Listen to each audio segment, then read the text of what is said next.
Aujourd'hui, nous avons l'honneur de recevoir le président du Burkina Faso, M. Roch-Marc Christian Gaboré, et nous sommes en direct avec lui depuis Shanghai. Bonjour, Monsieur le Président, bonjour, bienvenue madame. dans notre émission. Merci beaucoup. Vous êtes en visite d'État en Chine. Tout d'abord, pouvez-vous nous faire un état des lieux de la relation entre la Chine et le Burkina Faso?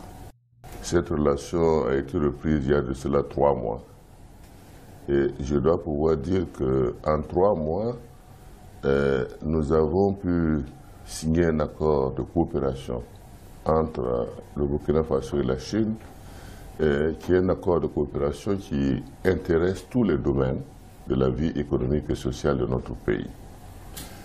Dans cet accord de coopération que nous avons signé, nous avons travaillé sur aussi bien les questions qui concernent la santé, l'éducation, les questions d'eau potable, mais également nous avons travaillé sur la nécessité que la Chine puisse accompagner le Burkina Faso dans le domaine de l'agriculture, dans le domaine de l'industrialisation, de l'électrification et dans un certain nombre de secteurs qui sont importants pour le développement du Burkina. Je dois pouvoir dire que cette visite d'État qui se déroule 3 mois après la reprise des relations, pour nous, a été un véritable succès. Et je dirais, pose les bases d'une relation avec la Chine continentale qui sera une relation fructueuse aussi bien pour le Burkina Faso que pour, je dirais, la Chine continentale. Alors, je sais que vous avez participé aussi à la cérémonie d'ouverture du sommet 2018 du Forum sur la coopération sino-africaine. Et lors de cette cérémonie d'ouverture, le président chinois Xi Jinping a prononcé un discours. Donc, quels sont les points apportés dans ce discours qui vous ont plus marqué et comment voyez-vous les initiatives lancées dans le discours? Le forum, c'est la première fois que nous participons d'ailleurs à ce forum sur la coopération, le renforcement de la coopération entre la Chine et le Burkina Faso. Et je dois dire que ce forum, pour nous, a été un véritable succès. Parce que c'est une bonne plateforme d'échange entre le continent africain et, je dirais, la Chine sur les relations que nous devons avoir dans l'intérêt bien compris, je dirais, des différents pays. Le discours du président Xi Jinping a été important parce que d'une part, il annonçait la contribution en termes de participation au financement des pays africains qui a été décidé à un niveau de 60 milliards de dollars sur les 3 années à venir.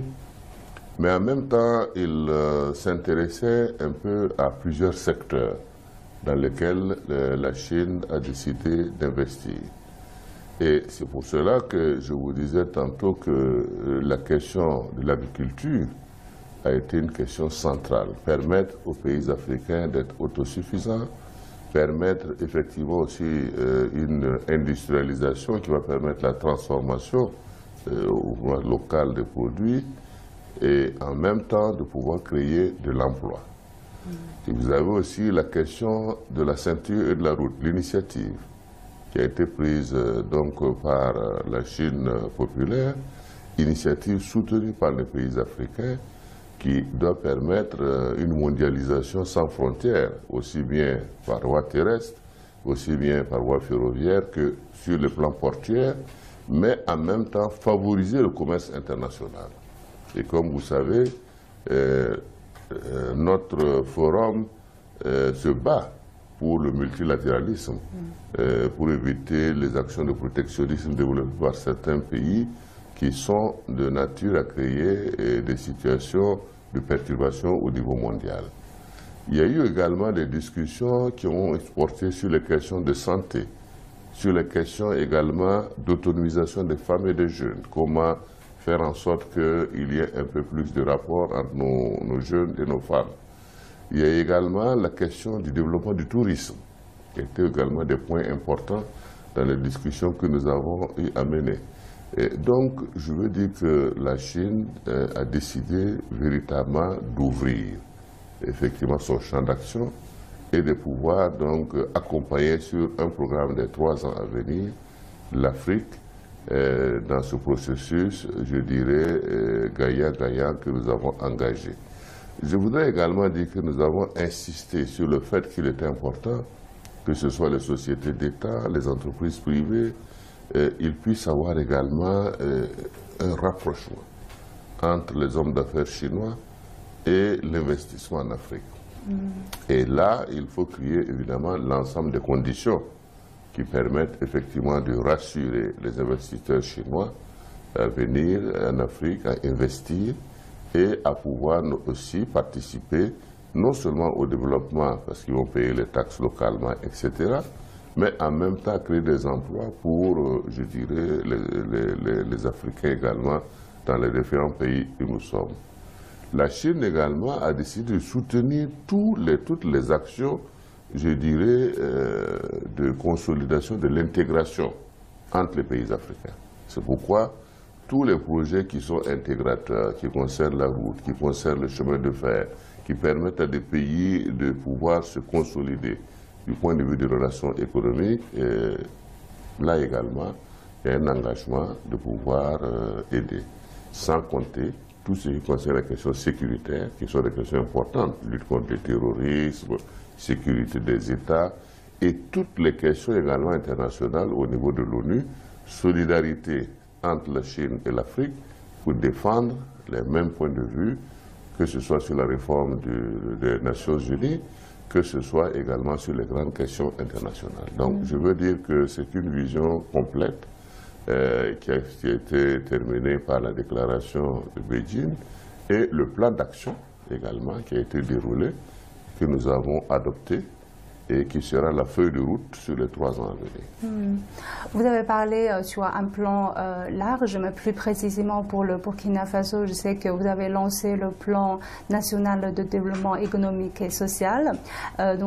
Comment la coopération sino-africaine, sino-burkinabé plus précisément, s'accorde-t-elle avec le plan de développement de votre propre pays? Vous savez, une des options qui a été prise par la Chine vis-à-vis de l'Afrique, c'est de ne pas imposer son programme aux Africains. Donc cela signifie que nous avons un plan national de développement économique et social qui se déroule depuis, je dirais, 2016. Et nous avons un certain nombre de priorités.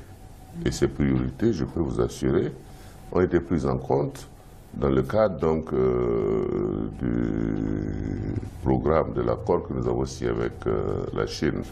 D'un côté, en ce qui concerne le renforcement du capital humain, c'est-à-dire tout ce qui concerne la formation. Et ce potentiel, nous avons à peu près une cinquantaine d'étudiants, sera renforcé pour permettre aux étudiants burkinabés d'étudier dans différentes branches scientifiques, etc., au niveau donc de la République populaire de Chine. Nous avons également parlé des questions qui sont, comme je vous ai dit, concernant l'eau potable, concernant la sécurité, concernant les questions également de potentiel de développement, notamment industriel. Et nous avons parlé de la production de coton, de l'anacarde, que nous sommes parmi les 2 premiers pays producteurs en Afrique de coton, mais nous ne transformons pas le coton localement. Et on essaye d'inciter. Et je crois d'ailleurs que ce matin, nous avons des rendez-vous avec des industries textiles à Shanghai pour inciter justement à ce qu'on puisse investir dans ce domaine au Burkina Faso. Je dois pouvoir vous assurer que tout le programme que nous avons, les financements et les discussions que nous avons avec la Chine intègrent totalement notre vision du plan national de développement économique et social jusqu'en 2020. J'ai vu que dans le plan de développement, la réduction de la pauvreté est l'une des priorités de votre travail. Et vous avez exprimé à plusieurs reprises que c'est par finalement une restructuration économique qu'on arrive à vraiment éradiquer la pauvreté. Et envisagez-vous des coopérations avec la Chine dans ce domaine et quelle est votre vision pour la réduction de la pauvreté dans votre pays? La réduction de la pauvreté est un objectif majeur comme on a dit, des efforts certainement au plan mondial ont été faits pour lutter contre la pauvreté, et en particulier, et même au niveau de la Chine, des grands efforts ont été faits. Et le président Xi Jinping, malgré les efforts considérables qui ont été faits, nous a rassuré qu'ils vont travailler sur les 3 années à venir à toujours accélérer ce problème.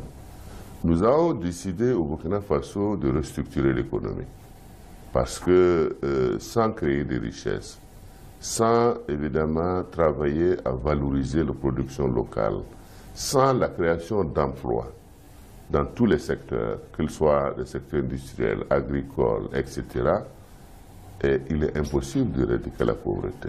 Parce que l'éradication de la pauvreté n'est pas simplement une rhétorique à répéter, il faut des actions concrètes. Et c'est dans ce sens-là que nous avons besoin également de l'appui de la Chine pour nous aider dans ces différents secteurs. Comment améliorer la production, comment trouver également ensemble des débouchés, des produits qui peuvent être des débouchés, par exemple, de commerce entre nos pays. Comment faire en sorte que des questions de production d'anacarde, de production de coton, de production d'autres secteurs, on puisse les transformer pour avoir de la valeur ajoutée dans notre pays.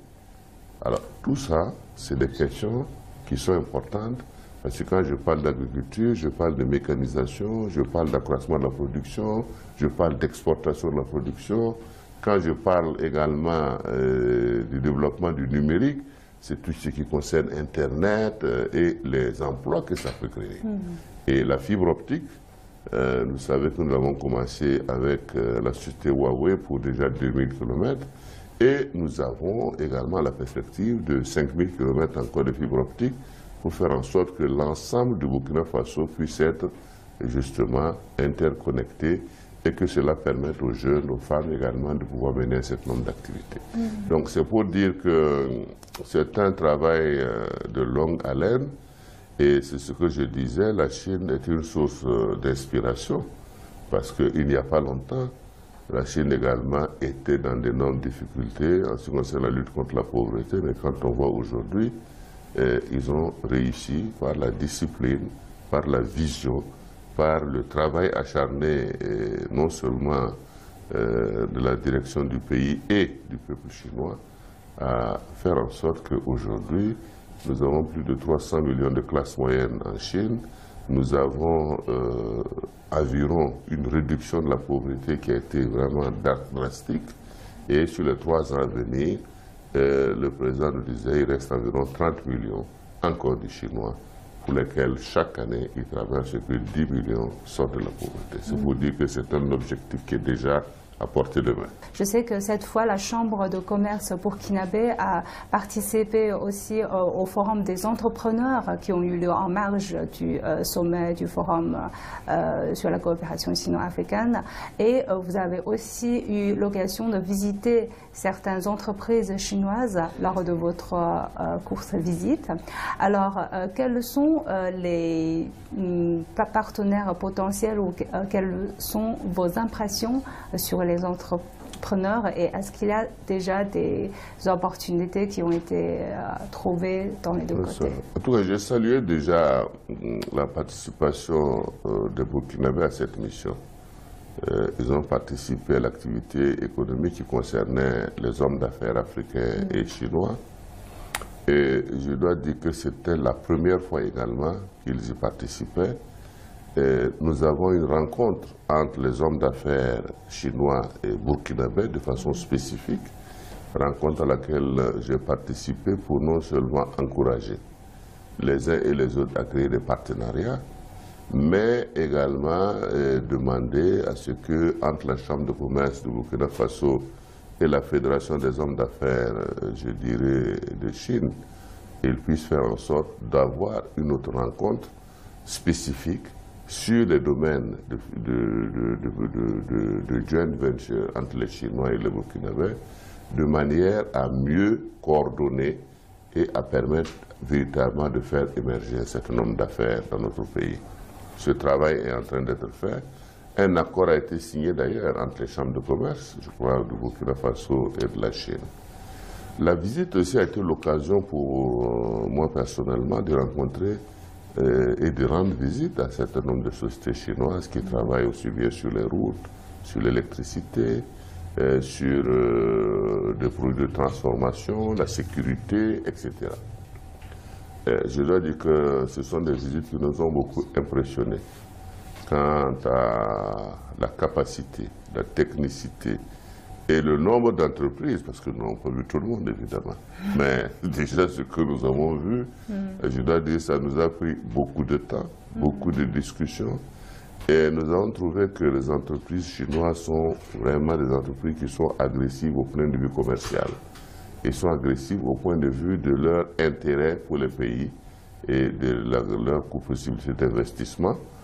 Nous avons eu de belles discussions. Il y a des entreprises avec lesquelles déjà nous avons signé des MOU et également des accords qui suivent le processus actuel, qui vont concerner des constructions de routes, qui vont concerner également des constructions de lignes de transport d'énergie et également de la production en énergie. Et il y en a d'autres qui viendront pour des questions d'eau potable, sur les questions sécuritaires également. Nous avons eu pas mal de discussions. Mais ce que je retiens, c'est qu'en Chine, c'est un foisonnement de sociétés engagées et déterminées à investir dans les pays africains, en particulier en ce qui nous concerne au Burkina Faso. Alors, aussi sur le domaine de la santé, on a vu que les premières dames les premières dames africaines et la première dame chinoise ont dévoilé lors aussi du sommet un plan d'action conjoint entre la Chine et l'Afrique sur la lutte contre le sida. Et la santé publique est un domaine traditionnel de coopération entre la Chine et l'Afrique. Et quelles sont les coopérations envisagées dans ce domaine, à savoir que cela concerne vraiment la population locale, leur bien-être social. C'est ça. Je veux dire qu'effectivement, la rencontre des premières dames avec les institutions des Nations Unies sur les questions de lutte contre le VIH vise toujours à mobiliser les partenaires autour des programmes de lutte contre le sida qui visent à faire en sorte que la trithérapie qui est destinée aux personnes malades, nous puissions le faire également de façon subventionnée, de façon à permettre leur accès aux malades, pour pouvoir les soigner et leur donner des espérances de vie. En ce qui concerne la coopération sur le plan sanitaire de la santé entre le Burkina Faso et la Chine, vous savez qu'au titre des dons, un certain nombre de financements a été mis en place pour nous aider non seulement à construire un hôpital de référence à Bobo-Dioulasso, qui est la deuxième ville de Burkina Faso, un hôpital de référence de 500 lits qui sera un hôpital complet qui va permettre d'assurer également au plan sanitaire des actions au niveau donc, de cette deuxième ville. Il est évident qu'au-delà de ces projets, qui sont des projets que nous mettons à très court terme, nous avons tous les autres projets qui vont concerner des hôpitaux de région, qui sont au nombre de 3, qui sont également dans le pipeline de réalisation que nous avons avec la Chine. C'est pour dire qu'au niveau de la santé, c'est un domaine sur lequel nous avons beaucoup insisté également auprès, je dirais, de notre coopération avec la Chine. Quels sont les échanges culturels envisagés entre la Chine et le Burkina Faso? Je voulais dire qu'au plan culturel, c'est un aspect qui a été également évoqué. Le président Xi Jinping a insisté sur le fait qu'il fallait qu'on favorise l'échange entre, je dirais, les jeunes, les femmes et également au niveau des aspects culturels. On n'a pas vu toute la culture, mais nous avons eu, je dirais, des flashs sur la culture en Chine et vraiment on a apprécié le professionnalisme et la qualité dans laquelle cette culture-là est montrée à ceux qui viennent nouvellement, qui regardent un peu quelle est la vie et la situation au niveau de la Chine. Pour nous, au niveau culturel, nous voulons non seulement favoriser la connaissance réciproque, mais également valoriser ce qu'on appelle les valeurs qualitatives du Burkinabé. Ça veut dire? Ça veut dire le Burkinabé qui est quelqu'un qui n'a pas beaucoup de moyens dans son pays, mais qui est travailleur, qui lutte contre l'adversité. Le Burkinabé, comme son nom l'indique, c'est l'intégrité également, donc qui est une valeur qui est importante. Et Burkinabé également, c'est la tolérance et l'esprit de discussion et de partage. Donc, ce sont des valeurs qui sont importantes et je crois que la Chine, dans une grande majorité, partage également ces valeurs de fierté, de dignité. Et je crois que dans ce sens-là, on peut nous aider à mieux encadrer, à mieux former les gens pour avoir une meilleure expression de ces valeurs.